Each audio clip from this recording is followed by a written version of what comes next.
So I just had some afterthoughts on last video I posted about the Trump's defense about the value of his assets and the bank's responsibility to do its own investigation. And when I do this little podcast, what we call it, my objective is to anybody who's interested in watching. I'm not so presumptive to think anybody really is, but if anybody is, that they would to stimulate to do some thinking outside of what you normally get from your normal sources. I don't care if it's MSNBC, CNN, Facebook, ABC. I don't care where it comes from. A lot of things that are missed, and I don't try to repeat things you can get and presumably are getting elsewhere. I'd like to just give you some additional thoughts. And sometimes I stimulate my own thinking. Sometimes I decide I was wrong. Not this time, but sometimes I do. So the issue I had was I was talking about the fact that Trump said, well, it's up to the banks. So we gave them this information. We told them they should go do their own appraisal and make their determinations.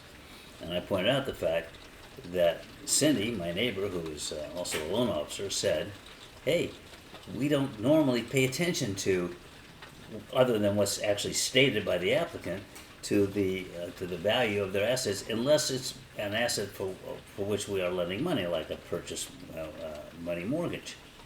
Other than that, we accept the word of the person who is applying. Otherwise, we'd have no time to do anything else, and we wouldn't even have enough time to do that. So that never came out in any of the coverage I've seen, where they just accepted, oh yeah, well, Trump said here's the value of all my properties, and go do your own evaluation. Don't rely on mine. But I just saw, my nose itches. That means I'm gonna get rich. Yay! Finally. I don't know. I think I'd rather not have an itchy nose. So I just looking at one of Trump's comments, and he says something to the effect that, well, I doubt if they even paid any attention to the values of my assets anyway. So kind of like, hello, totally undoing everything he just said.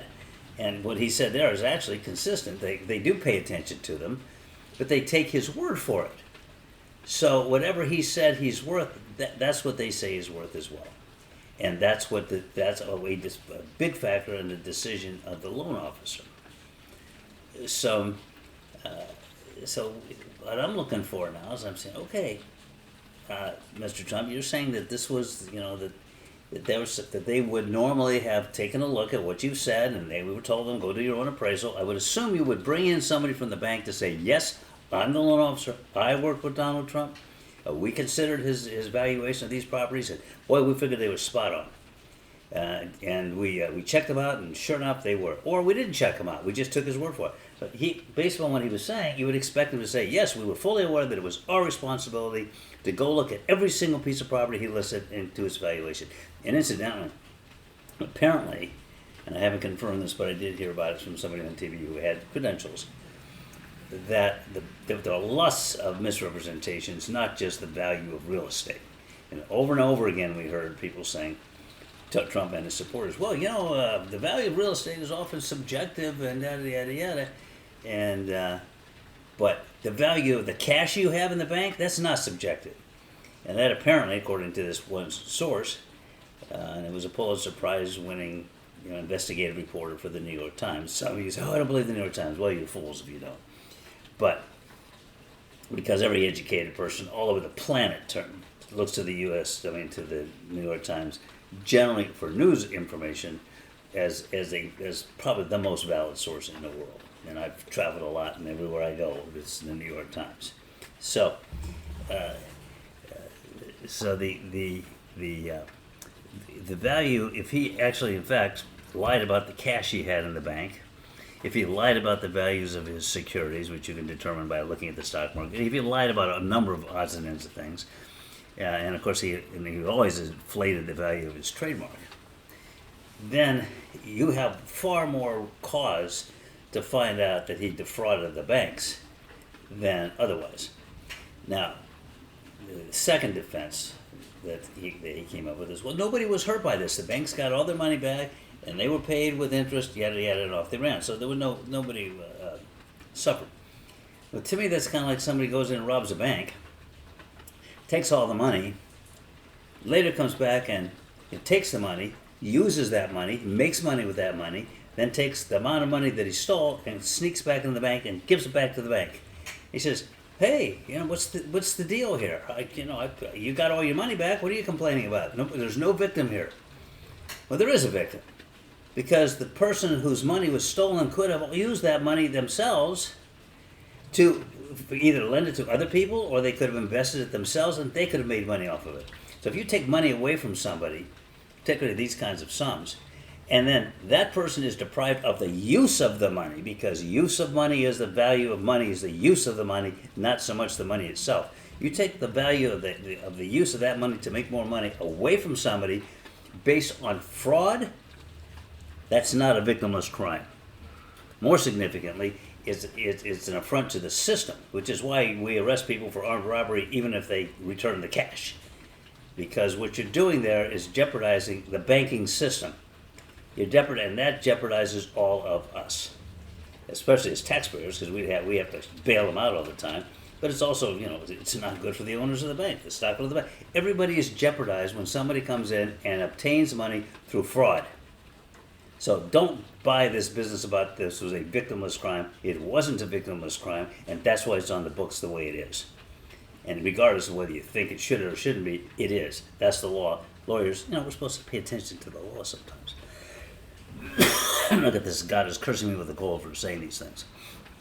I didn't mean it, God. Lawyers are not supposed to follow the law. So, those are just a couple of thoughts. Another thought I had was the valuation that he puts on these properties. And I had to laugh. I saw him giving an interview, and he said, "I think Mar-a-Lago's worth $1 billion. Now, here's a couple of interesting statistics. Prepare yourselves to be impressed. Get this straight from Google. Okay. The most expensive, he says, Mar-a-Lago is probably worth $1 billion. Because it's a work of art. Well, it ain't a work of art. I've been there. It's nice. It's like a lot of those buildings that were built. It's like 97 years old. It was built in the 1920s. And it has that kind of that musty odor that so many. I lived in Palm Beach for 10 years, so it's not like I'm unfamiliar with Palm Beach. So it's kind of an old musty house. It's not on the beach. You have to cross A1A to get there, kind of like from where I live now. I'm not on the beach. I'm close, but I'm not on the beach. He's close, not on the beach. He has a crappy little golf course, which isn't really a golf course. It's one of these, kiddie golf courses, and it's not even a home. It's a club. He can't even use it as a home. It's licensed as a fancy schmancy. It's not a country club. I don't know what you call it. Anyway, it's a private club. So people pay to go there. People pay to belong, and they pay dues, which are outrageous. So it's to say that's worth $1 billion. The most expensive house in the world? In the world. That's right. The house I call my summer cottage, Buckingham Palace. $1.3 billion. So according to Donald Trump, Buckingham Palace is worth $300 million more than Mar-a-Lago. I guess they're lucky to be that close. Mar-a-Lago, $1 billion. Buckingham Palace, $1.3 billion. I don't know what to take. Now, the most expensive house ever sold in this country? Ever. Remember Donald Trump bragging about Mar-a-Lago's worth $1 billion? Here it is right now. Well, right here on my little phone. The Bel Air Mega Mansion in California sold for $141 million in March 2022. Highest price ever paid for a home in this country. 100 and what did I just say it was? Don't ever go old. Well, I guess it's better than what's next to it, but still.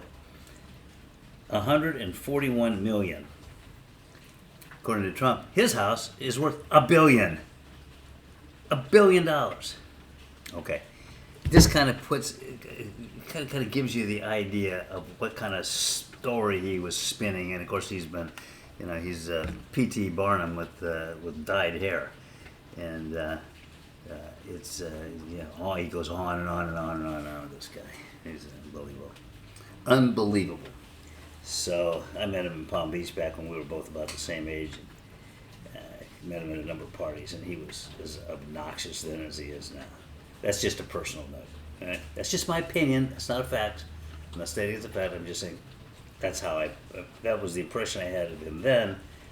And the only difference between the view I have of him now and the view I have of him when we were both young men in Palm Beach is that now he's a lot fatter. Okay, that's it for today, boys and girls. And I will, well, I should say it's up for today. If I see something on TV or my dog says something that it makes me really angry, I'll be back right here. In the meantime, have a great Sunday. Bye.